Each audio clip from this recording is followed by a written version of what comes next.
G'day YouTube, look at that, mushrooms. We've had a fair bit of rain lately, like 9 out of the last 11 days, and a week before that we had 5 days of rain. I think the 5 days gave us something like 70 odd millimetres, 72. The ants are all hilled up, so we got more rain coming. But look what I just found.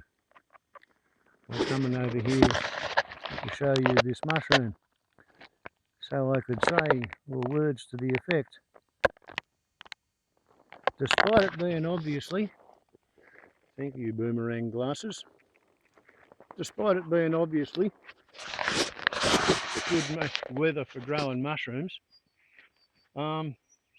according to the Bureau of Meteorology, it's unlikely to rain today, but it's probably going to rain tomorrow. And I need to go to town to get a recharge for my phone so I can upload videos to YouTube, watch YouTube. So therefore the Evel Knievel jacket, well actually no, this is the Marlon Brando jacket, the Biggles jacket, the Fonz jacket. And hopefully I don't get to discover how to ride the motorcycle on the highway in the rain. Okay, we should be rolling. If we're not, then I'm about to talk to myself for no particular reason. But I think we are rolling. Okay.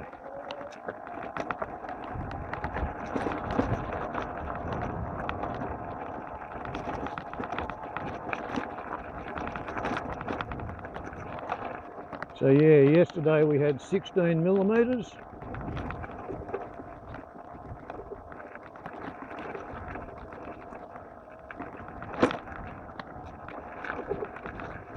And for me, this is a new experience.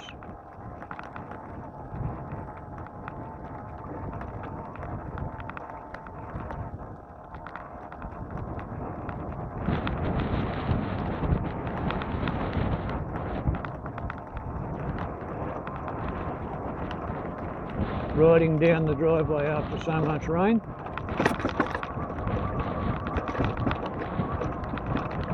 And I'm hoping not to get rained on.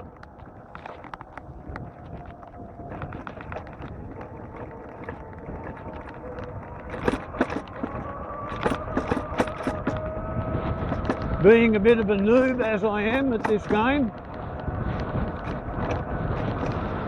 apparently I've done pretty well this last 12 months while I've been riding this, and I have been riding it for maybe 10 months. Apparently 64 motorcyclists died in New South Wales and 50 of them were novices. I know there was one around here, teenage fella, riding in the rain, finished up dead before he got home again. So yeah, not all beer and skittles. But anyway, the Trumpocalypse Chronicles, episode 13, 9 weeks in. I don't know whether it's been officially called as such as yet, but there's an awful lot of commentators that I'm seeing and hearing who are saying that the constitutional crisis is slow motion unfolding on the issue of illegally deporting people who have green cards, people who have visas, people who have student residence permits, not because they've actually done anything in particular, but because they've written an op-ed in a tiny weeny little no-account magazine on a university with a circulation of maybe 1,000. Bit of an online presence, you know.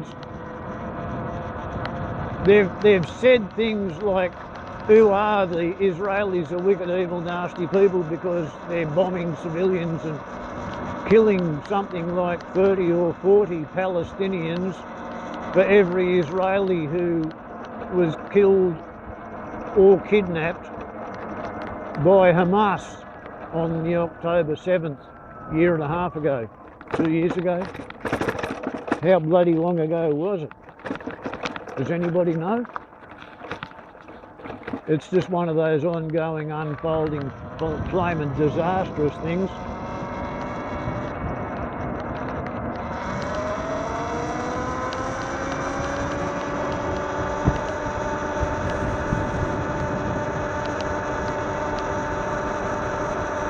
When it first occurred, I had the idea that maybe Hamas were trying to provoke Israel into behaving in such a obnoxious manner that the United Nations might step in and do something to preserve the security of the Palestinians in Gaza. They provoked the bloody Israelis, sure they did that, but the United Nations has succeeded in doing just about nothing. And a whole bunch of Palestinian aligned people in the US voted against Biden because he wasn't doing enough for the Palestinian cause. So that was what they call a bit of an own goal.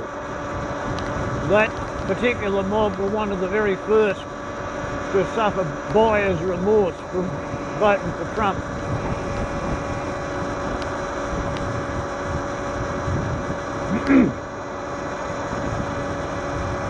But the number of Americans who have suddenly discovered that voting for Trump meant that their job at the local school is gone because the Federal Education Department was funding their job, funding the program they were working for. That number has ballooned. The numbers of people who were military veterans who were working for the Veterans Affairs Administration helping other veterans, they've all suddenly lost their bloody jobs, and a whole bunch of people who were veterans working in other federal departments, they've lost their jobs because the anti-woke, authoritarian, neo-fascist ideology suggests that DEI, or diversity, equity and inclusion, would really be considered to indicate didn't earn it. They've got the idea that if there are two equally qualified people and one of them is a white Anglo-Saxon Protestant male and the other one is, I don't know, one-legged lesbian immigrant African-American dwarf, and let's say that for some reason they're both equally qualified for a particular position, and there are already lots and lots and lots of white Anglo-Saxon Protestant males in that company, government department, whatever you want to call it.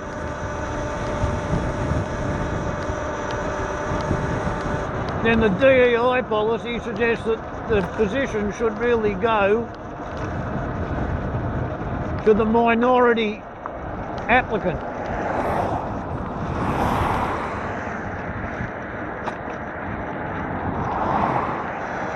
Because there's already plenty of ordinary, normal white fellas who've got a job, and this particular applicant who's a white Anglo-Saxon Protestant male American, middle-aged, probably overweight, they'll be able to get a job with a company or government department down the road. Whereas how many jobs is an African-American immigrant amputee lesbian dwarf going to be qualified for? So maybe we better just, give the oddball, the minority, the eccentric a position. If they're qualified for it, let them have it. Don't reserve all good jobs, all meaningful occupations only for white Anglo-Saxon Protestant male fanatical supporters of Donald of the Trump variety.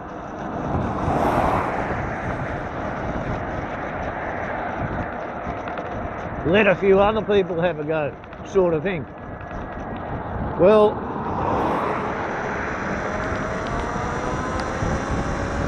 after Stalin self the home of the brave and the land of the free, for 249 years America is turning out to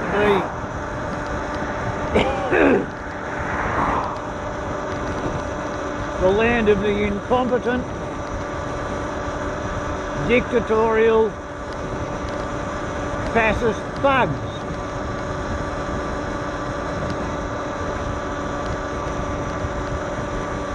And as far as I'm aware, there's still a substantial proportion of the US population who are really happy with what's been done so far. None of it's actually impacted on them. Whereas in the 1920s and 30s and the German fascists decided to vilify and demonise Jewish Germans, of whom there weren't a whole lot, like 1% of the population. They were the selected ethnocentric outgroup against whom the rest of Germany, 99%,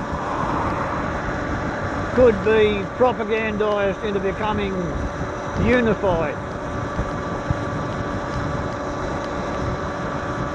My hometown used to have 2 genuine German Jewish refugees from Adolf. Rolf and Ursula Munstock were their names.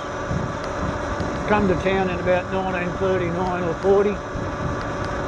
They'd left Germany in 1938 after Kristallnacht, gone to Palestine, discovered Palestine was not much more pleasant to live in under the British mandate than Germany was under Adolf. And they were probably on one of the last boatloads to get into Australia, fleeing from Europe.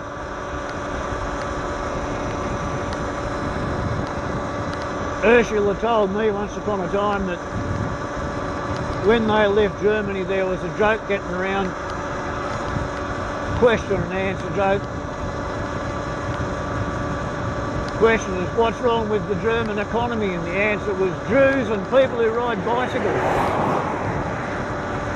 To which the standard questioning response was, what have people on bicycles got to do with the economy? And the correct answer was nothing, just like the bloody Jews have got nothing to do with the economy. She thought it was pretty funny. The comedians knew what the score was, regardless of the propaganda. Well, I get a lot of my news on the American political scene from their late night comedians, as much as their current affairs presenters, journalists, teams. So, yeah, slowly, gradually, the people of America are learning that what it means when the Supreme Court says the President is absolutely criminally immune from all prosecutions for anything done while officially in the course of his duties. That means they've got a king who cannot be brought to book and held accountable. It also means,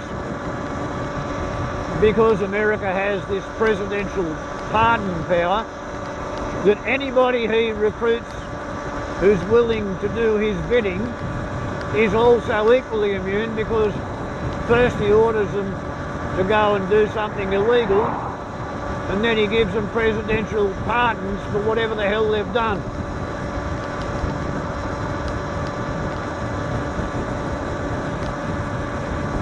So apparently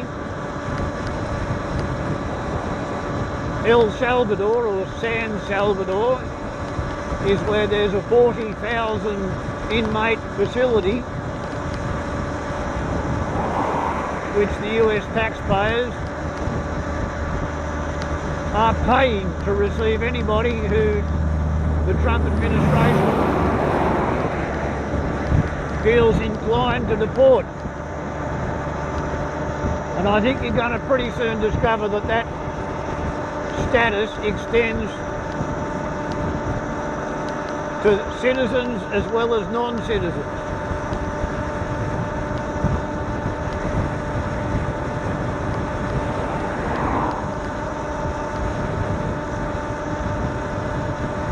And how long it's going to take the Americans to figure that they're going to have to do something about it, I really don't know.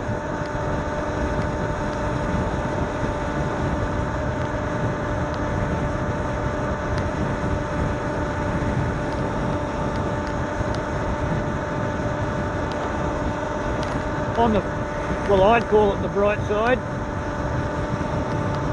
Canada and Italy, and I think it might be Germany, as well as Poland, have joined Portugal in saying that they're not actually interested in buying F-35s anymore. There goes one of the swastikas. Bloody glad Tesla doesn't make electric motorbikes, otherwise I'd be wearing some of that odium. Yeah, those countries have decided they're not interested in the F-35 because, as I mentioned a couple of weeks ago, it doesn't quite have a kill switch operable from Washington, but it can be crippled by failure to get software updates, and it can also suddenly discover that it's got no spare parts and consumables. I've no bloody idea what Australia's plans are. I don't think we've even got any Mirages left in mothballs in South Australia.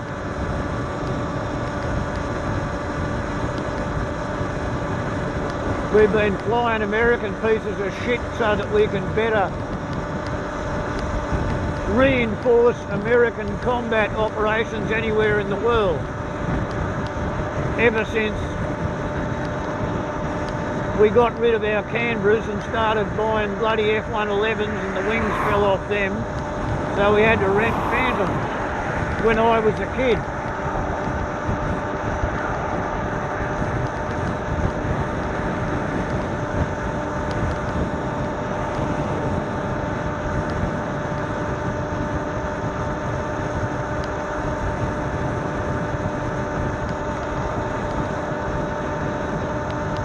All of Europe is getting used to the idea that America is no longer actually a functional member of the North Atlantic Treaty Organisation. It can't be counted on when it comes to any troop commitments, operational doctrines, nuclear umbrella functions.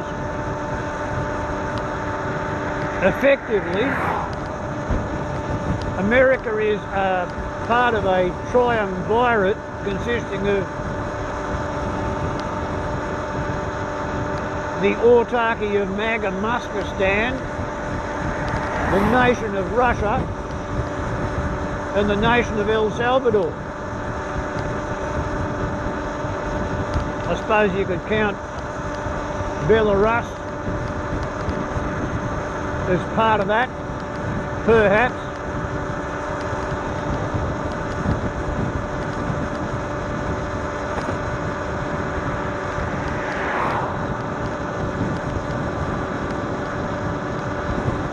And 49% of Americans didn't bloody vote.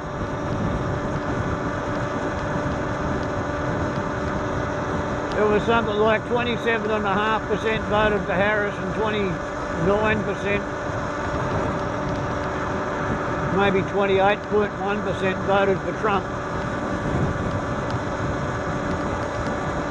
And the rest voted for independence, or Greens or non-aligned, or they wrote somebody else in.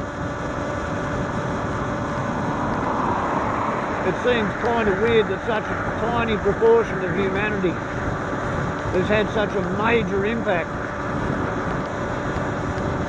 on what was otherwise apparently a well-coordinated, carefully balanced attempt to maintain industrial civilization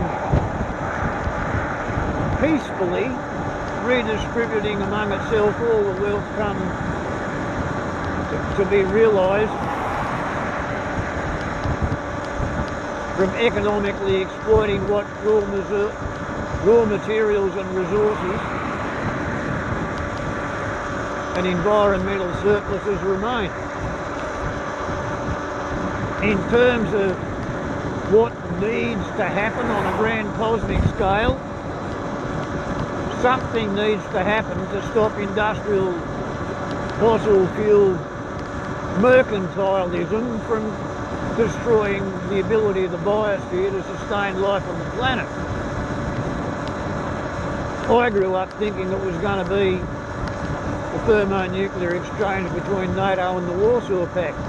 Right at the moment it looks more like, well, take your hats off to Nostradamus. He who wrote, and I quote, "The bear and the eagle will unite against the dragon." America and Russia versus China. Once upon a time, China was the junior partner with the USSR, being the great-grand uncle. Putin's been going cap in hand to the Chinaman for bloody years, ever since he got his arse stuck in a crack in Ukraine, a crack beyond his ability to extract himself therefrom. And I think Putin's plan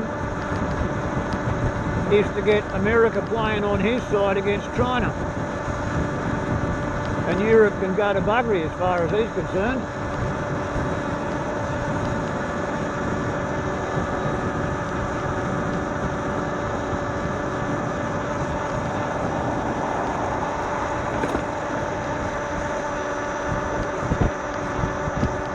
Life's exciting when you're on an electric bicycle or motorcycle or motor scooter, I suppose. Give it its due. 78% battery remaining getting to town. Mind you, I last rode it 10 days ago.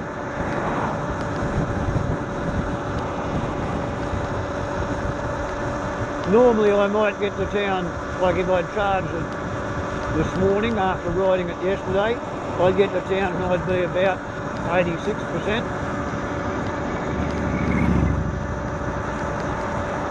Christ, if you want to tow a collapsible camper trailer, why would you do it behind a motorcycle?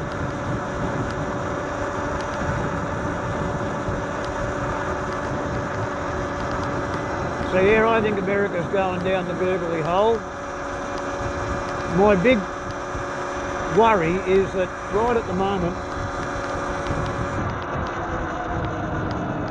the Project 2025 strategy is to be as in-your-face, as high-speed, as disruptive and as aggressive as possible, on the theory that behaving like that is likely to stir up some form of violent rebellion among the actual constitutionalists and civil libertarians.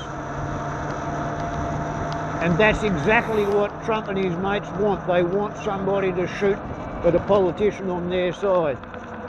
As soon as somebody exercises their Second Amendment right to violently protest, then that's when a state of emergency will be declared because of an insurrection. The Constitution will be suspended, all civil rights pertaining thereto, and for the duration of the emergency, which will last until the Trump regime falls apart under the impact of global warming, the autarky of Magnificence is going to be completely administered by decree, emerging from whoever claims to speak for their God King Emperor Donald.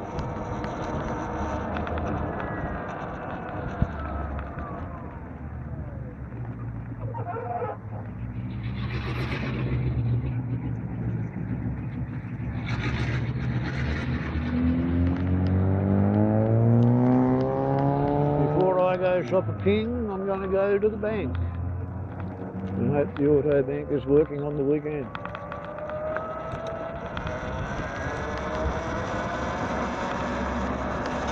So that's Trumpocalypse Chronicle number 13. As it was foretold within the prophecy, it's all going to shit.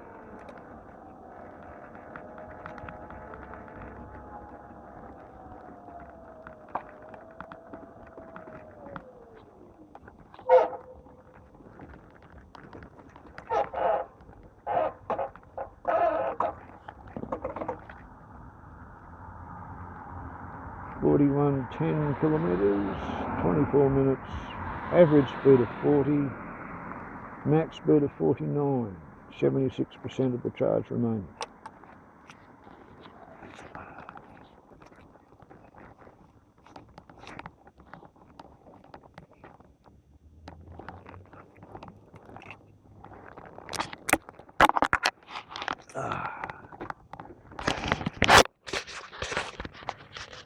To my American viewers and subscribers, good bloody luck, fellas, you're going to need it. Ciao. And as it turns out, the machine is receiving money, it is not dispensing money. So isn't it a good thing I had a spare $100 in my wallet? Ciao.